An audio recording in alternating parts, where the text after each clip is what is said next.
Welcome to the BuyBox Experts podcast. We bring to light the unique opportunities brands face in today's e-commerce world. A couple months ago, we did a special series of podcast episodes featuring FBA aggregators, investors, brokers, bankers, and some sellers that had recently sold their businesses to these investors. It was one of the most successful podcast series we've ever done at BuyBox Experts. And now we're adding a new sequence. We're going to be talking to a number of Mastermind leaders, talking to them about what their members are saying, what they're thinking about as they look at all this investment money now flowing into the space. I hope you enjoy our series over the coming weeks.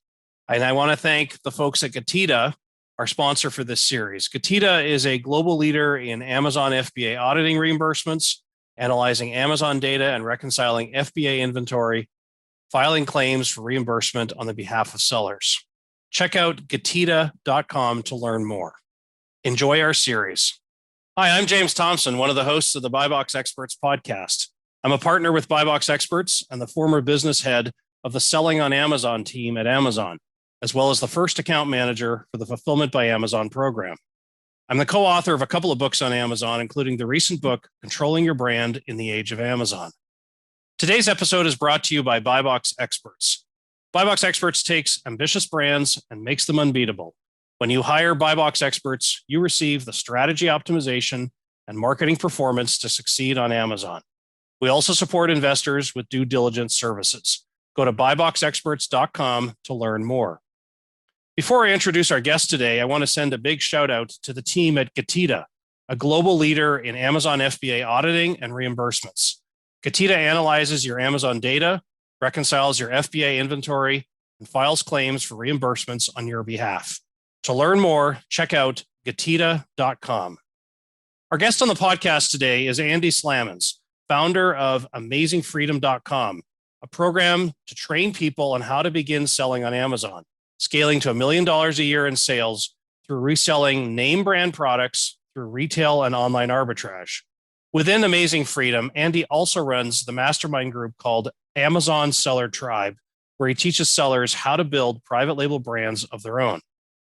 With the experience of having repeated success with his own building and selling private label brands, Andy joins us today on the BuyBox Experts podcast. Andy, let's start by talking about the Amazon Seller Tribe Mastermind Group. You're helping entrepreneurs leverage private label brand building as a successful business model on Amazon. Tell me more about your group and what differentiates your mastermind from other Amazon seller groups. Sure. James, just want to say first, thanks for having me on the podcast. I tell everyone the most favorite topic I love talking about is selling on Amazon. So I look forward to the discussion that we're going to have today. So our group, we bring folks who are new to selling on Amazon, and we basically teach them how to sell branded products like Nike, Adidas, Lego. What I found is, being now in the Amazon space, going on 8 years, early on, I was bringing newer folks in and teaching them how to private label and sell their own branded products. Mm-hmm. And I found personally that it was a lot more challenging to do that process than it was the way I started on Amazon, which was selling things from around my house. So I sold books, and then I went to thrift stores. Then I went to big box stores like Walmart, auctions, even garage sales, and I built my capital that way. And so that's how I experienced success. So we shifted gears and we said, hey, you know what? For new folks that are coming into the Amazon space as sellers, we personally think if they're not well capitalized, the best way to build that capital is basically flipping products, doing the age-old, retail buy low, sell high. Yep. And you don't have to worry about PPC and a lot of the other things that you do have to worry about when you private label and build brands. So that's why we created the Amazon Seller Tribe, and it's been great. It's definitely, the way that I feel confident teaching people how to sell and teaching people just the Amazon ecosystem in general. So along comes all of these new investors interested in buying these Amazon private label brands. So it's a little bit of a shock to the system. I'm curious, in your view, what has happened to generate this recent interest in these businesses when private label brands have been around since the start of the Amazon marketplace? Yeah, what I often tell people, probably up to about 20 years ago, it's really the big brands who dominated, Hmm. retail. Like one of the guys I follow a lot, I'm sure you probably know him, Scott Galloway, and he talks about is really big brand dominance. And, what Amazon has been able to do is really level that playing field for smaller sellers like myself. So I have a brand, we did $10 million last year, Hmm. and in a niche that was really dominated by these companies that were actually over 100 years old. So, we have these huge legacy companies that we compete with who have been, in the business world and sell B2B wholesale distributors. And what we've been able to do with my brand, we sell more than them on Amazon because we're better at direct to consumer. You know the And so, Amazon space. You know how to play the yes, game. Yep. yes, Yep. yeah. And so that to me is the exciting part. And then as far as like these aggregators coming in, to me, it makes sense because, they can bolt companies together like my brand, which eventually I'll probably sell, and they can actually show profitability. James, Hmm. what blows my mind is you Hmm. look at a lot of these companies on the stock market, they're not profitable, but you can take clear financials from a company like mine that sells on Amazon, and this, you can pull, a million reports that will give you, line by line details. And these companies then can bolt them together and they can show, their investors, if they're going to go public, like, look, hey, we have clear profitability. So to me, I think that's probably one of the bigger reasons why these investment bankers are starting to get into the game now. So you've got all this new money flowing in. I'm sure it's generating a lot of questions among your members of your mastermind. I'd love to understand a little bit more about what are the conversations happening today that a year ago were not very commonplace. Yeah. So again, like our goal is we want to bring people in who've never sold on Amazon. We want to teach them. We want to help them build capital. And then the end game is like, okay, now that you know the Amazon ecosystem, let's build your own brand. Because at the end of the day, if you're just flipping products, there's going to be really no end value in that. You're going to have to do that until you go to the grave. But if you build a brand, Yeah. there definitely is an end game. And now on Amazon, there's a clear path to profitability and a good multiple if you do it the right way. And so, that to me is the exciting thing. We shared a little bit before the interview started. I had the privilege of being able to sell what I call a micro brand. Is a brand I started about 5 or 6 years ago. And, up to about a year ago, I thought I was just going to continue to sell that until the profitability and the margins didn't make any sense anymore. I was basically going to sell it until it died. Okay. And then all these aggregators start coming in. And so then I started to pull back and look, well, hey, look, this one had about 7 ASINs. It was selling around $800,000 a year and it was profitable. So I said, well, maybe there's some value in that. And so I was able to sell that to an aggregator and get a really good multiple for it. That's exciting, but it's hard to plan a business out anticipating that somebody will eventually find you. And so as I think about working with brand owners who are building businesses, do you see more of them now stepping up and saying, I'm building a business with the purpose of eventually selling it versus I'm building a business because I need a job and I'm creating a job for myself? Yeah, for sure. I mean, for me, early on, I was creating a job for myself. Mm-hmm. Exactly. And then, as I learned and started to see what was happening in the Amazon seller space with the brand that I mentioned earlier that we did 10 million with last year, we set that up right from the beginning, by keeping all the financials separate, by having forensic accounting. Yes. And so, we know kind of what we're doing now. And then that's obviously the way that we train people who are going to start to create their brands, to have separate accounts, never mix financials. And so, yeah, that's the right way to do it. Talk to me about members of your mastermind. What do you see as their biggest concerns today now that you've got all these investors floating around? Yeah, I mean, it's a good problem to have. Like we were talking earlier, it's almost like the housing market. Someone puts their house up for sale and you'll have, 5 or 6 buyers that are making you offers above your listing price. And so, the main concern that folks have, if you have a brand that's good and if you've done well in choosing your niche, is continuing to remain in stock. Like one of the things I really did right with that micro brand, I was vigilant on never going out of stock, which, as you know, right now is extremely challenging with the supply chain issues, that is happening worldwide, not just in our industry, but, across the board. And so, that's a huge one. And this again from Amazon. By staying in stock, you're going to continue to stoke that rank. You're going to cement yourself in that good organic position. And so that's often the biggest challenge that I see new brand owners have, is allocating capital, managing that supply chain, and then just kind of understanding those deep processes that happen when you begin to grow a business. You turn a job into a business.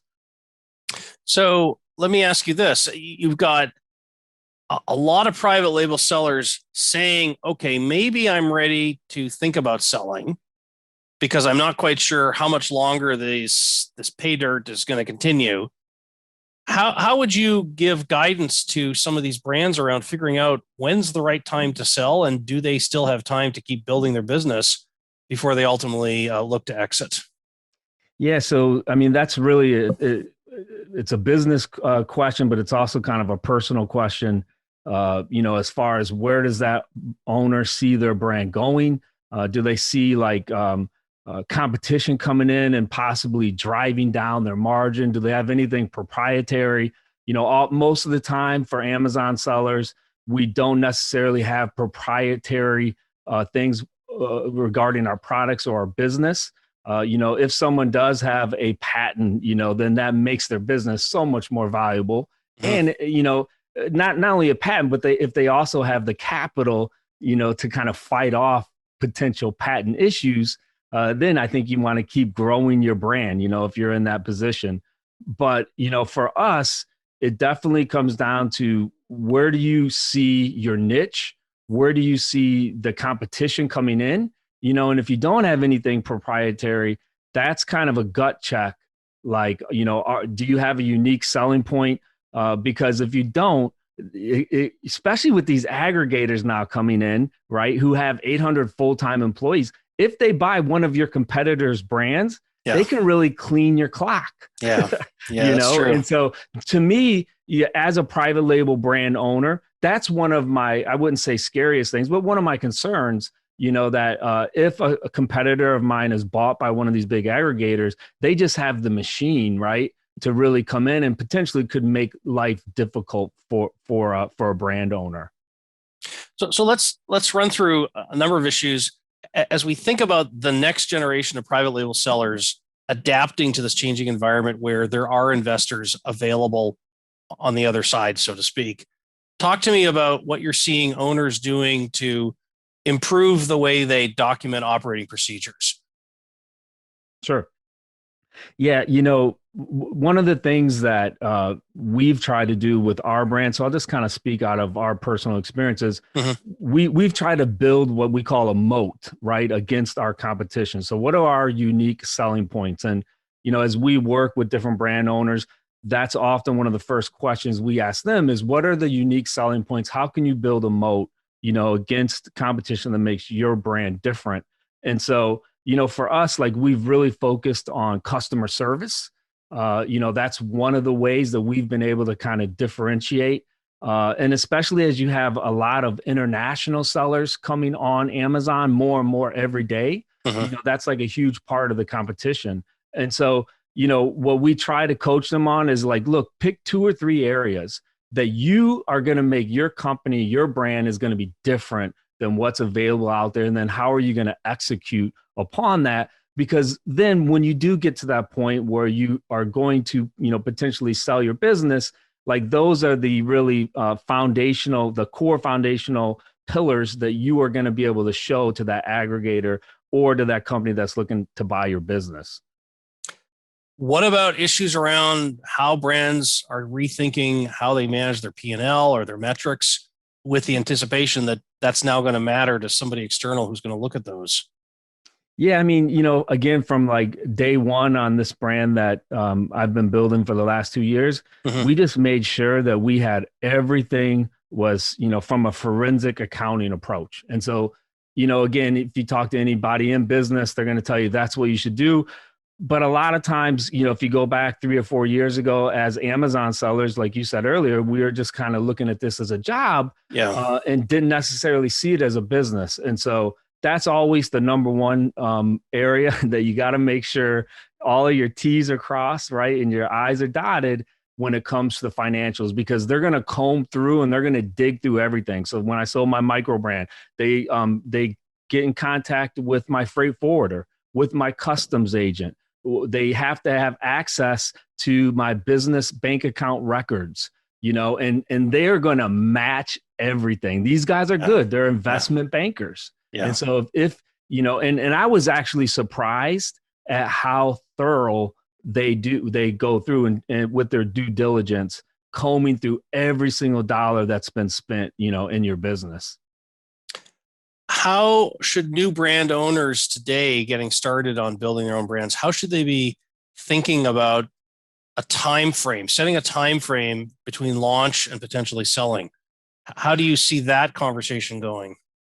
Yeah, so I mean, I think it's going to depend again on what that owner is kind of looking for. Typically, what I'm seeing right now, the multiples are from 3 times all the way up to 6.5, some even 7 times, whatever your net profit is for the year. So, if you have a brand that sells a million gross and you make 200,000, then you can anticipate, potentially 3 to 5 times multiple, right? On that brand.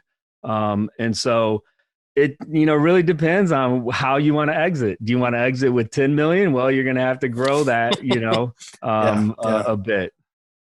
So what about helping brand owners rethink what they need to do basically to be able to build a data room faster? Now, you talked about forensic accounting, totally makes sense, but there's a bunch of other stuff that as I do due diligence projects for investors and I go through and I look at the data rooms, I see stuff that isn't always, well, it's obvious that it's just been put together very quickly and that kind of data wasn't historically being tracked. What suggestions would you have for sellers as they build the foundation to allow them to be in a position to share information? Yeah, so accounting is not my strong point. So what we did again from the very beginning with our companies, we went and we hired a professional who is dedicated for our business. Yep. Because we saw that there was potential. And so, from a business perspective, I outsourced that and I kind of allowed him to really manage and take care of all that. And so, my advice would be, to a brand owner, if you're just starting out, like once you get to the point where you are profitable, the first hire you want it to be is someone who is going to understand your finances and understand the very things that we're talking about. Right.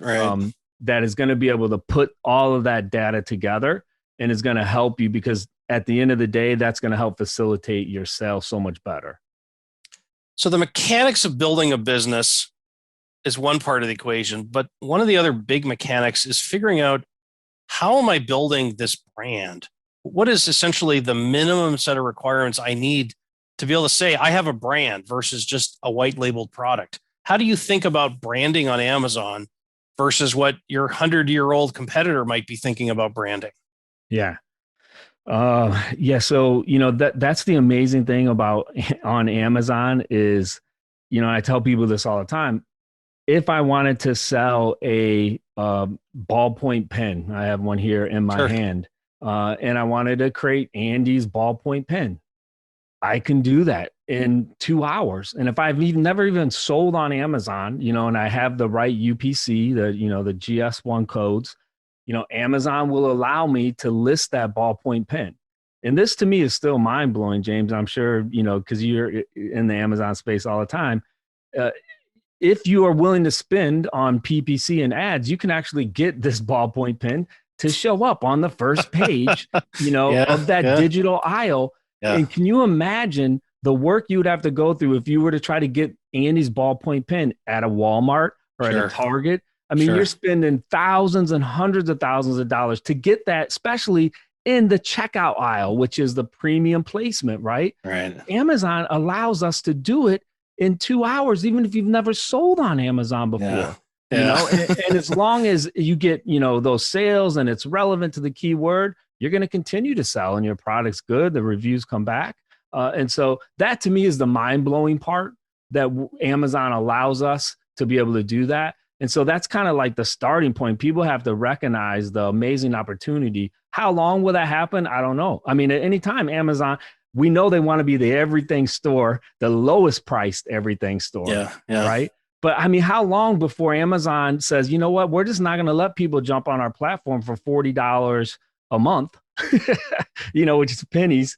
You know, James, what's crazy is if you were to own like a Subway franchise, and I tell people when they start new business all the time, the average Subway franchise, they gross about $500,000 a year. Now then you got to take in all of your expenses, what you paid for the franchise fee. I mean, you're lucky if you're breaking even, right? That first year. Whereas on Amazon, I've seen it over and over. Folks will scale up to $1 million in 12 to 16 months, you know, at a healthy margin with only one person from the garage, you know? And so that to me is the mind-blowing part, but brand owners have to recognize the opportunity that you can take like Annie's ballpoint pen, get it on that first page of that digital aisle for those highly valuable keywords.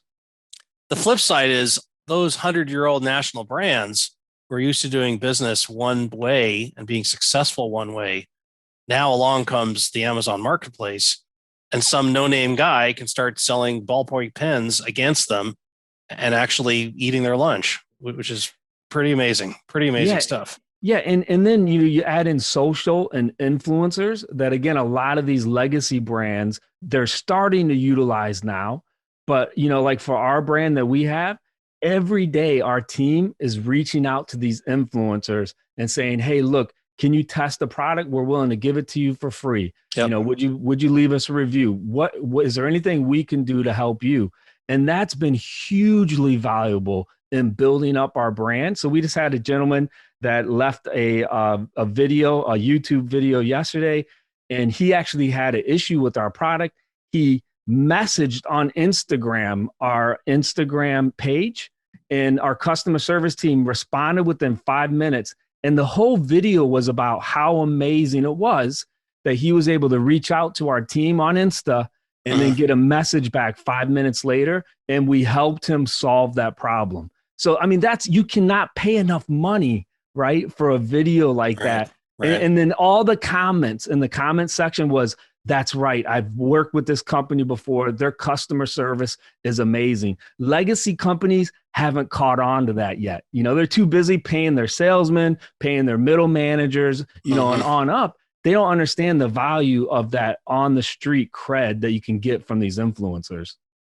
So you had the firsthand experience of having somebody approach you to buy your micro brand. How do you help your mastermind colleagues think through when it's time to sell? Do you bring a broker in? Do you go direct? Do you wait for one of these companies to approach you? How do you help them think through this plethora of options available today? Yeah. So I think, you know, from what we're seeing is there's a few kind of different strategies. You know, aggregators, for the most part, they're not necessarily concerned with, you know, how good your images are, how good your listing is. They just want to see kind of the nuts and bolts, the you know, the financials, and they, because they have such a powerful team, you know, they want to see the upside, but they're able just to take any brand. I don't think you're going to get as high a multiple from them as you typically would from someone else. And so that's kind of one, you know, way to approach your business. Like, hey, look, if you just want an easy sell, then, you know, you can approach some of these aggregators, let them look at your business, and they're going to make you an offer. And then the other one is, like we talked about a little while ago, you have these more, I would call them boutique brokers who are going to help market your brand, right? And so they may have connections, or maybe, you know, they have a good web presence. And so they do have these more strategic buyers who are going to vet your brand much harder, but you could end up with a better multiple. And then you have what I call kind of the next tier, where you're going to go to a, could be a financial firm or to a law firm who definitely is going to approach. So they have contacts, with strategic buyers. And that's how I think you're going to get the highest multiple. But again, in order to do that, your brand has got to be super firm and sound when it comes to your accounting, right? And to your financials. But that's what I would see as the third tier. So it just depends on where your brand's at and its growth stage. And then as an owner, do you want easy? Like for my micro brand, it was easy. I didn't have to do anything.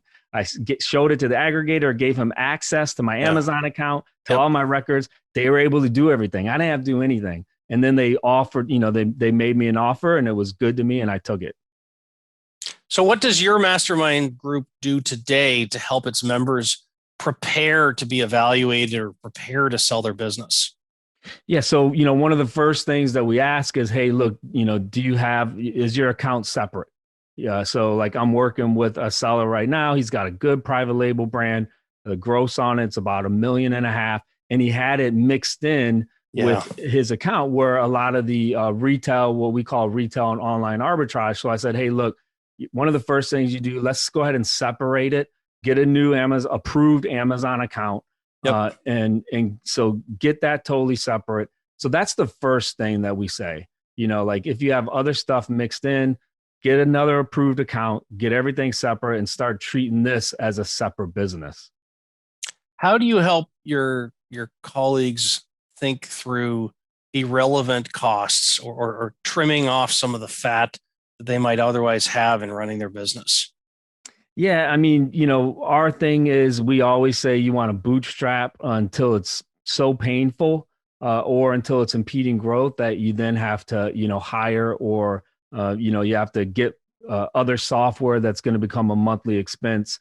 But, as a brand owner, when you do, begin to think about that process of when you're going to exit, just like typical big companies do, you're going to want to look and see what fat you can trim because that ultimately is going to give you, a higher payout. What we like to say too is, you got to think for every, if you're looking at a 7 times multiple, right, as a brand owner, for the next year, for every $1,000 you spend, if you're planning on, offering your brand to sell a year later, every $1,000 you spend, it's really 7,000. Yeah. So think of it that way. And then they're able to kind of tighten in the reins a little bit, financially. I'll do lunch after I sell my business. I get it. So let me ask you this: from the members in your mastermind that have sold their businesses, what have you been able to learn or share with other members within the organization? What have you learned that was surprising from the experiences of these folks that did sell? Yeah. Again, I think it comes down to Amazon is still a relatively new thing. Being an Amazon seller is a new thing. If I go around my neighborhood, I live in Hershey, Pennsylvania. If I knock on my neighbors' doors and said, hey, I'm an Amazon seller, most of them would scratch their head. They have no idea, what I do. People just don't understand. And to me, that is just the signal that it is still a new thing. Like people don't understand, what you and I do. And they don't understand the scale, that you can really become as a online seller. But I've seen your garage and it's full of inventory. So something must be going on. Right. Most people think, around my neighborhood that I sell on eBay, and I sell like a few pairs of old shoes a week. They don't have any idea. So, with that said, it's still, again, just that huge opportunity that our industry is still an infant and, so much room to grow. If I'm a member of your mastermind and I come to you and I say, should I be selling now? Should I be waiting? How do I make sure I don't lose out on this opportunity to have investors interested in my brand? How do you help people think through those issues? Yeah. So, kind of what I said earlier, it really comes down to kind of personal decision on where they see their brand at. Are they receiving a lot more competition? Are they seeing new listings pop up on Amazon that directly compete with their product at a lower price.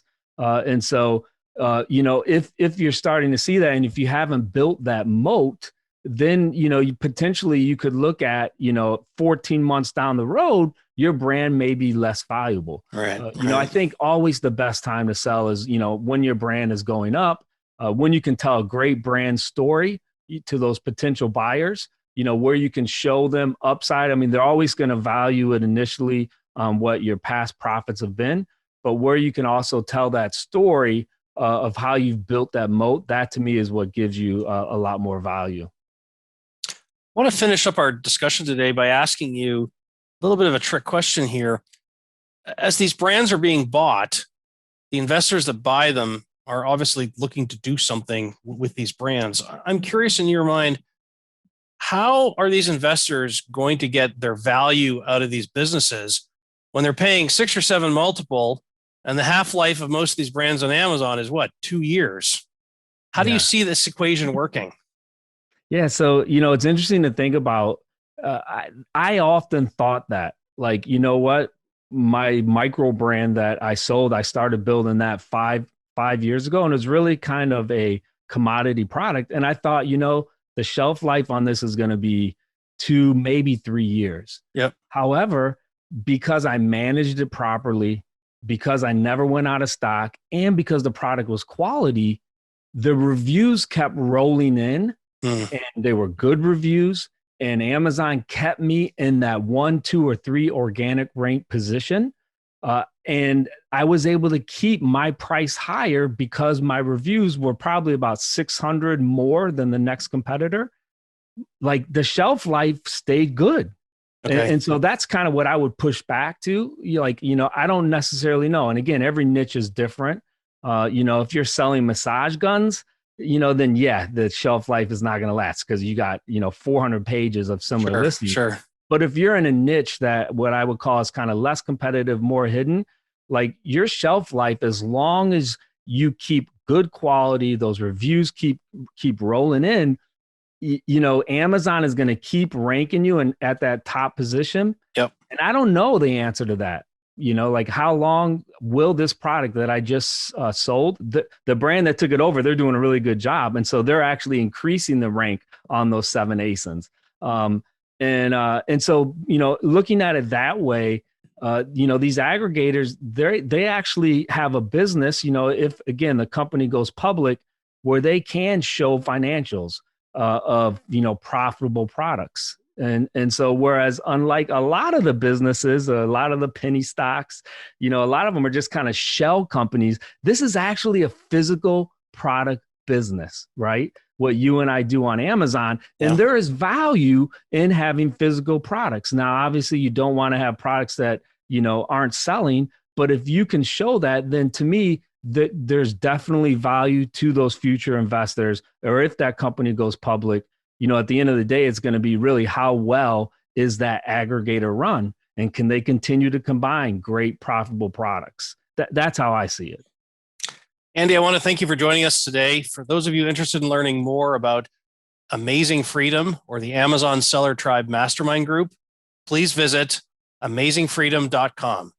Join us again next time on the BuyBox Experts podcast. Today's episode is brought to you by Getida. Getida is a global leader in Amazon FBA auditing and reimbursements. Getida analyzes your Amazon data, reconciles your FBA inventory, and files claims for reimbursements on your behalf. No obligations, no hidden fees, just Getida recovering your money. Getida helps you get your money back into your pockets so you can focus on investing in more inventory and growing your business. To learn more, check out Getida.com. That's GETIDA.com. Thanks for listening to the BuyBox Experts podcast. Be sure to click subscribe, check us out on the web, and we'll see you next time.